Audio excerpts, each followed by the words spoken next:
Who was Osama bin Laden and what was his intention? The bin Laden family is a very honorable, very highly respected family. Dozens of them live permanently in the United States.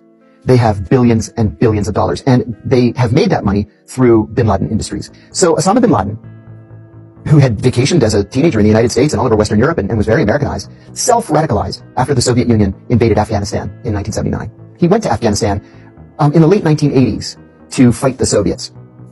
He was the only member of his family that self-radicalized. Everybody else, lived a good life in France, in the UK, and in the United States. And so he came up on our radar as somebody who was potentially dangerous. I sat next to a guy when I first got hired, and in the summer of 1990, he wrote a paper saying that he believed Osama bin Laden was the most dangerous man in the world. And I remember saying, who? I never heard of this guy. And he said, buddy, this is one bad guy. Watch and see. Watch and see. Well, 5 years later, I'm living in Bahrain. I'm at lunch in the embassy cafeteria, and the TV is on. And here there's a terrorist attack in Dhahran, Saudi Arabia, at a facility called OPM Sang. This was a joint facility of the U.S. military and the Saudi Arabian National Guard. And terrorists had gotten onto the base and had killed something like 5 people. And I think they were all third country nationals. I think they were Indians. So this group called Al-Qaeda took responsibility for this attack. Nobody had ever heard of Al-Qaeda. So the Saudis did what the Saudis do, and they rounded up 12.5 people. They all confessed using the identical language on national TV, and they were all immediately beheaded. Some of them may have had something to do with the attack. Some of them probably didn't have anything to do with the attack, but certainly the masterminds of this attack got away, bin Laden being the one, and he went to Afghanistan. Well, in Afghanistan, with the fall of the pro-Soviet communist government and the advent of a Taliban government, he was free to do anything he wanted.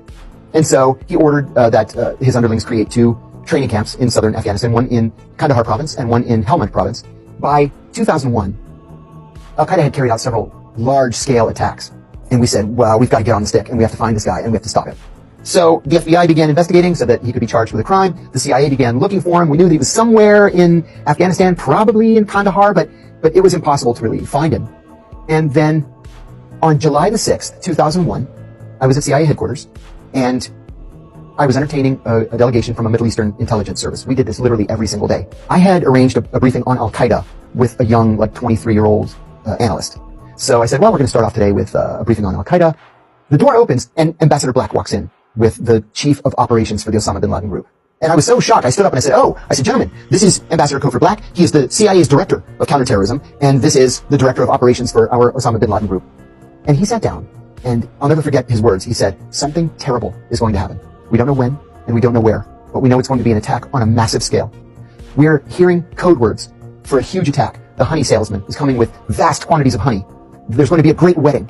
There's going to be a great football match. These are all code words for an attack. He said, we're hearing camp commanders on the phone with their students, and they're crying and saying, I'll see you in paradise. And he said, I'm begging you, if you have any sources inside Al-Qaeda, please help us. They were just as shocked by this briefing as I was. They didn't say anything. He got up, he shook their hands, they walked out. At the end of the day, I sent these guys back to their hotel. It was going to be a few hours before dinner. So I went to Cofer's office to thank him for spending the time.